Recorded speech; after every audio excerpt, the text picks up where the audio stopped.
সবাইকে আরও একটি নতুন গল্প শোনার আমন্ত্রণ জানিয়ে শুরু করছি আমাদের আজকের পরিবেশনা। আজ আপনাদের জন্য থাকছে একটি ছোট গল্প। গল্পটির নাম হলো দ্বিচারিতা। লিখেছেন সুচিত্রা ভট্টাচার্য। বাড়ি ফেরার পথে মনস্থির করে ফেলল রঞ্জন, অনেক হয়েছে, আর নয়, আজই কথাটা বলে ফেলতে হবে সীমাকে। বলতেই হবে। কতদিন আর এইভাবে দু নৌকায় পা দিয়ে চলা যায়? এবার একটা এসপার ওসপার দরকার। ছুটন্ত মিনিবাস এখন ভিড়ে ভিড়। একটু আগেও রঞ্জন স্ট্যান্ড থেকে উঠেছিল। বেশ ফাঁকা ছিল বাস, বসার জায়গাও ছিল এক আধটা। পার্ক স্ট্রিট পেরোতে না পেরোতে মানুষ উপচে পড়ছে। কটু ঘামের গন্ধ বিজবিজ করছে চতুর্দিকে। কদিন ধরে গরমও পড়েছে খুব।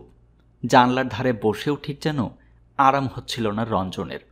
কসরত করে পকেট থেকে রুমাল টেনে এনে মুখ মুছল রঞ্জন। এখনও রুমালে গন্ধটা লেগে আছে, মল্লিকা সুবাস। হয়তোবা চোখের জলও। রঞ্জন কাছে থাকলে মল্লিকা কখনো নিজের রুমাল ব্যবহার করে না, রঞ্জনেরটাই তার চাই। চোখ বুজে মল্লিকাকে চোখে আনল রঞ্জন। মেয়েটা এখনও বড্ড ছেলে মানুষ, বাচ্চা মেয়ের মতো কারণে অকারণে হাসি, কথায় কথায় অভিমান। দেখো না দেখো চোখ টলটল। খুশিও হয় কত সহজে। কে বলবে মেয়েটার ভেতরে অত চাপা কষ্ট আছে? কোনো একটা মদ মাতালের সঙ্গে নাকি বিয়ে হয়েছিল, 1 বছরের মধ্যে তাকে ছেড়ে চলে এসেছে, ডিভোর্স নিয়েছে, মনের জোরে নিজের পায়ে দাঁড়িয়েছে, চাকরি বাকরি করছে। নাকি কষ্টটা আছেই? রঞ্জনকে পেয়ে সবকিছু ভুলে থাকে মল্লিকা? নিশ্চয়ই তাই। রঞ্জনই তো তাকে আবার ভালোবাসতে শেখালো, স্বপ্ন দেখালো নতুন করে, জীবনের উপর বিশ্বাস ফিরিয়ে আনলো। রঞ্জন এখন মল্লিকার সব থেকে বড় আশ্রয়। তবু আজ মল্লিকা দুম করে বলল, এভাবে আর কতদিন কাটাবো আমরা এরকম ভেসে ভেসে?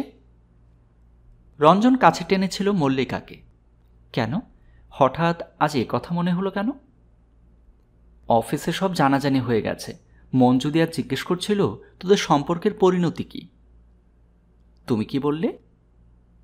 কি বলবো, আমি তো নিজেই জানি না। মল্লিকা আঙুলে রঞ্জনের রুমালটাকে পাকাচ্ছিল, হঠাৎ থেমে গিয়ে বলল, ডিভোর্সি মেয়ে আমি, আমায় নিয়ে কত লোক কত কিছু বলে। মঞ্জুদি বলছিল রঞ্জন রায় বউ ছেড়ে তোকে বিয়ে করবে না, দেখে নিস, তোকে খেলাচ্ছে। রঞ্জন গুম হয়ে গিয়েছিল। তোমারও কি তাই বিশ্বাস? তোমারও কি মনে হয় আমি তোমায় খেলাচ্ছি? আমি কি তাই বলেছি? অফিসে সবাই যা বলা বলি করে। বলুক যে যা খুশি, ঠিক সময়ে সবাইকে দেখিয়ে দেব আমরা। রঞ্জন একটু দম নিয়ে বলেছিল, তুমি তো জানো আমি তোমায় কি ভীষণ ভালোবাসি। তোমায় ছাড়া আমাকে আর কটা দিন সময় দাও প্লিজ। টালিগঞ্জ এসে গেছে। হাঁকাহাঁকি করছে কন্ডাক্টর। পকেটে রুমাল গুজে রঞ্জন উঠে পড়ল। ভিড় ঠেলে এগোলো গেটের দিকে। সামনেই মায়ের হাত ধরে একটা বাচ্চা ছেলে গুতোগুতিতে ছটফট করছে চেহারা, একদম বাবুনের বয়সী। রঞ্জন টপকে যেতে গিয়েও কি ভেবে ছেলেটার হাত ধরে ফেলল, সাবধানে নামিয়ে দিল বাস থেকে। ছেলেটার মা ধন্যবাদ গোছের কিছু বলল যেন, রঞ্জনের কানে গেল না। অন্যমনস্ক মুখে বাস স্টপে দাঁড়িয়ে রইল একটুক্ষণ। বাবুনের জন্য আজ কি একটা যেন নিয়ে যেতে বলেছিল না সীমা? রং পেন্সিল, স্টিকার, চার্ট পেপার, মনে পড়ছে না। থাক, সীমা নিজেই কিনে নেবে। সীমা যদি বাবুনকে না ছাড়ে, যদি জোর করে নিয়ে চলে যায়, তখন তো ছেলের জিনিস তাকেই কিনতে হবে। এখন থেকেই বরং অভ্যেসটা তৈরি হোক। ভাবতে গিয়ে কোথায় যেন একটা কাঁটা খচখচ করে উঠল রঞ্জনের। 4.5 বছরের বাবুনটা তার বড় আদরের। সীমাকে নয় ছেড়ে দিতে পারবে, কিন্তু বাবুন, ওদিকে আবার ছেড়ে না দিলে সীমাই বা থাকে কি করে? সমস্যা। একটা ব্যবস্থা অবশ্য করা যায়। বাবুন নয় মার কাছে কিছুদিন রইল, কিছুদিন বাবার। কিন্তু সীমা তাতে রাজি হবে কি? যাগ্গে থাক, তখনকার ভাবনা তখন ভাবা যাবে। রঞ্জন মন্থর পায়ে হাঁটা শুরু করল। হঠাৎ কোত্থেকে রাজ্যের ক্লান্তি এসে ভর করছে শরীরে। অফিস ছুটির পর প্রতিদিনই প্রায় মল্লিকার সঙ্গে গিয়ে বসে থাকে গঙ্গার ধারে। নদীর স্নিগ্ধ বাতাস আর মল্লিকার টাটকা নিঃশ্বাস সঞ্জীবনী হয়ে সপ্রাণ করে দেয় তাকে। তবু কেন এত শ্রান্তি? তবে কি মল্লিকার কথা সীমাকে বলতে হবে বলে মনে মনে টেনশন হচ্ছে রঞ্জনের? বাড়ির দরজায় এসে বেল টিপল রঞ্জন। অন্যদিনের মতো জোরে জোরে নয়, আস্তে, যেন কোনো অপরিচিতের বাড়ির দরজায় এসে দাঁড়িয়েছে সে। সীমা দরজা খুলেছে। এসেছো? দেখো দিদি তোমার জন্য কতক্ষণ ধরে অপেক্ষা করছে। দিদি মানে রঞ্জনেরই দিদি, কাছেই থাকে, রানীকুঠিতে। রঞ্জনের বিয়ের পর ভাইকে কাছাকাছি রাখবে বলে নিজে বাড়ি দেখে দিয়েছিল। আগে প্রায়ই আসতো, ছেলেমেয়ের পড়াশোনার চাপ বাড়ায় ইদানিং উপস্থিতি একটু কমেছে। রঞ্জন ঘরে ঢুকতেই দিদি বলল, হ্যাঁ রে, তুই নাকি রোজই এই সময় বাড়ি ফেরিস, কি করিস এতক্ষণ? রঞ্জন গম্ভীর মুখে বলল, কাজ থাকে, ওভারটাইম। তা বল, তা এই যে রোজ রোজ ওভারটাইম করছিস, টাকাগুলো জমাচ্ছিস তো? যেটুকু পারি জমাই। হ্যাঁ জমা, কদিন আর ভাড়া বাড়িতে থাকবি, এবার একটা নিজের ফ্ল্যাট ট্যাটের চেষ্টা কর। সীমা রান্নাঘরে গেছে, চায়ের জল বসাচ্ছে বোধহয়। সেখান থেকেই চেঁচিয়ে বলল, এই কথাটাই তোমার ভাইয়ের কানে ভালো করে ঢুকিয়ে দাও তো। এইটুকু এইটুকু দুখানা করে থাকি, জল নিয়ে নিত্যদিন অশান্তি। রঞ্জন মনে মনে বলল, অশান্তি তোমার যাবে না সীমা, ফ্ল্যাট হয়তো কোনোদিন আমার হবে, তবে সে ফ্ল্যাট তোমার হবে না। মুখে বলল, আমার মাথায় ফ্ল্যাট আছে রে দিদি, চেষ্টাও করছি। খুব ভালো, করতে হলে এই বয়সে করে ফেল, আমাদের তো কিছু হয়ে উঠল না, তোর হলে আমার খুব আনন্দ হবে। দিদির স্বরে হালকা বিষাদ, দুঃখ বিলাস। নিজের অত বড় শ্বশুরবাড়ি, তবু আপনি কপনি হয়ে ফ্ল্যাটে ঢুকতে পারেনি বলে হাহাকার। অনর্থক কথা বাড়াল না রঞ্জন। ঘরের কোণে ছোট ছোট পিচবোর্ডের টুকরো জোড়া লাগিয়ে ছবি বানাচ্ছে বুবুন। পশু পাখি, মাছ, ফুল, পাতা। ছেলেটা বড় শান্ত, নিজের জগতেই তন্ময় হয়ে থাকে সারাক্ষণ। রঞ্জন এগিয়ে গিয়ে ছেলের কোকড়া চুলে হাত বোলালো, তারপর ছোট্ট একটা শ্বাস ফেলে সোজা বাথরুম। বাথরুমটা বেশ ছোট, মলিন, স্যাঁতস্যাঁতে। এই বাড়িতে ঢোকার সময়ে বাড়িওয়ালা শাওয়ার লাগিয়ে দেবে বলেছিল, আজও দেয়নি। চৌবাচ্চা ব্যাপারটাকে বড্ড স্থূল গেয়েও মনে হয় রঞ্জনের। তবু কি আর করা, সীমার মতো রসকসের নারীকে সে যখন এতদিন সহ্য করেছে, চৌবাচ্চাও নয়, চলুক আর কিছুদিন। সীমার মতো শুটকো হওয়ার মেয়ে নয় মল্লিকা। দুজনের চাকরি করা সংসারে স্বচ্ছন্দে একটা আধুনিক ফ্ল্যাট বানানো যাবে। মগে করে হরাসরস জল গায়ে ঢালল রঞ্জন। মল্লিকার রুচি আছে, ভারী শৌখিনভাবে সাজাবে সংসারটা। কিন্তু সীমাকে কথাটা বলা যায় কি করে? ছপ করে বলে দেবে? আকস্মিক আঘাতে বিবর্ণ হয়ে যাবে কি আটপৌড়ে সীমা?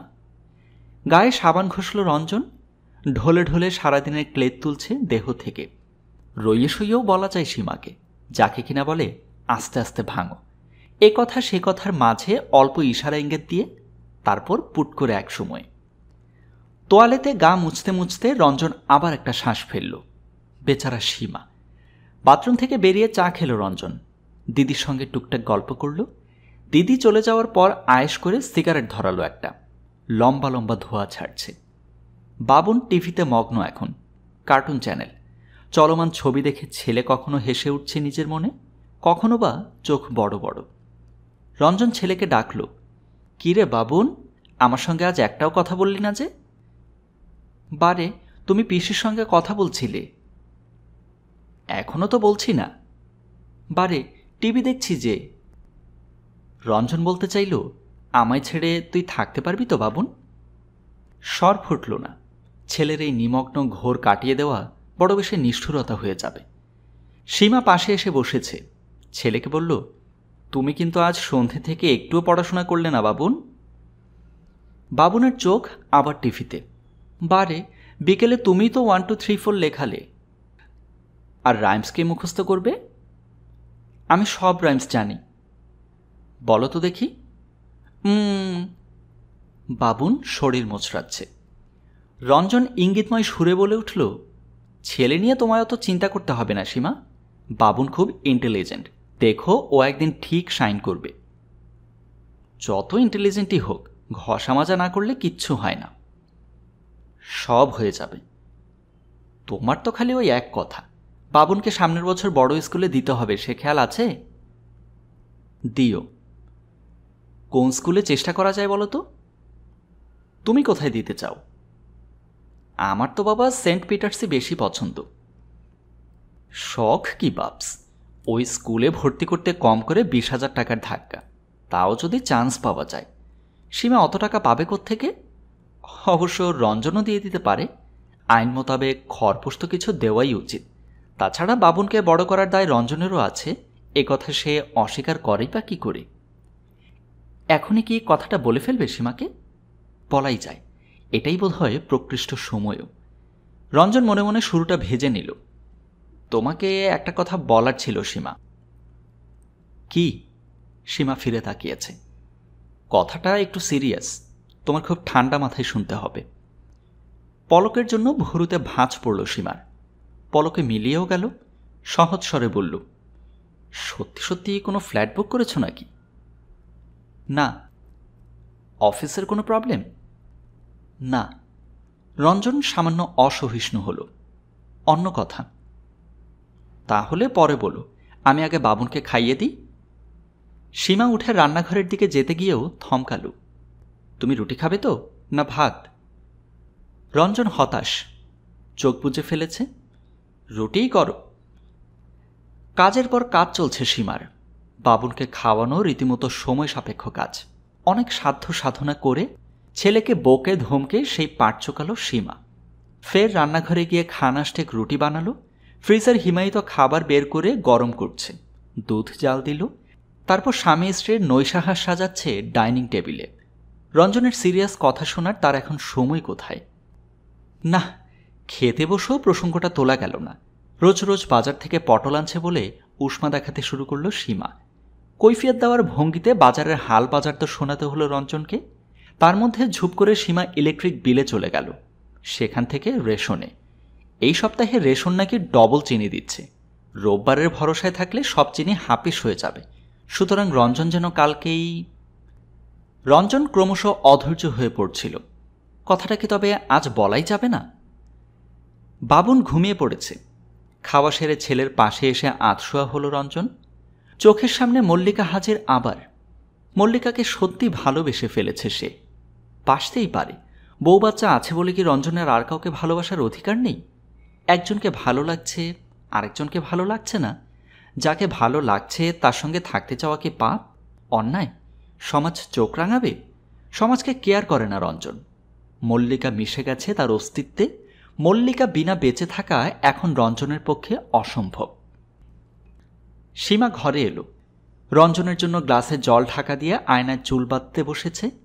আর চোখে রঞ্জন অনুজ্জ্বল চামড়া, টিকটিকির লেজের মতো চুল, গায়ে মেচতার দাগ, বুক পিঠ প্রায় একই, কাঠি কাঠি। তুলনায় মল্লিকা তো রাজহংসী। শুধু বাবুনের মা বলে ওই সীমাকে সহ্য করে যাওয়ার আর কোনো মানেই হয় না। মন থেকে সমস্ত দ্বিধা ছেড়ে ফেলল রঞ্জন। ঘর ঘরে গলায় ডাকল, সীমা শোনো, এদিকে এসো তো একটু। চিরুনি হাতে খাটের ধারে এলো সীমা। কি হয়েছে? ওই যে তখন বলছিলাম, তোমার সঙ্গে সত্যি খুব জরুরি কথা আছে। আমারও। তোমার আবার কি কথা? দিদি সন্ধেবেলা কেন এসেছিল জানো? জামাইবাবুর কোম্পানির হাল খুব খারাপ। যাকে তাকে নাকি ভলেন্টারি রিটায়ারমেন্টের নোটিশ দিয়ে দিচ্ছে। সে কি? প্রশ্নটা করতে না চেয়েও করে ফেলল রঞ্জন। দিদি তো আমায় কিছু বলল না। তুমি তখন সবে খেটে খুঁটে এসেছ। বলবে মাত্র 2-4 লাখ টাকা দেবে, ওতে ওদের কিভাবে চলবে বলো তো? টাকা তো পাবে। জামাইবাবু কোনো ব্যবসা ট্যাবসা শুরু করতে পারে। তুমি কি বলবে বলছিলে? বলছি, বিছানায় এসো। কথাটায় কি কোনো আহ্বান আছে বলে ধরে নিল সীমা? লক্ষ্মী মেয়ের মতো চুপচাপ চলে এসেছে। বাবুনকে একপাশে ঠেলে সরিয়ে মাঝখানে শুয়ে পড়ল। শুয়েই উঠে বসেছে। সায়ার দড়ি আলগা করল, খুলে দিল ব্লাউজের হুক। এই গরমে এভাবেই শিথিল হয়ে শোয় সীমা। রঞ্জন অন্যদিকে মুখ ঘুরিয়ে নিল। তোমাকে যে কথাটা কিভাবে বলি, আমি আমি কি তুমি? সীমা ঝুঁকল। ধরো ধরো আমি যদি কখনো অন্য কাউকে ভালোবাসি, মানে মানে এমন তো হতেই পারে। মন তো কোনো বাধা নিয়মে চলে না।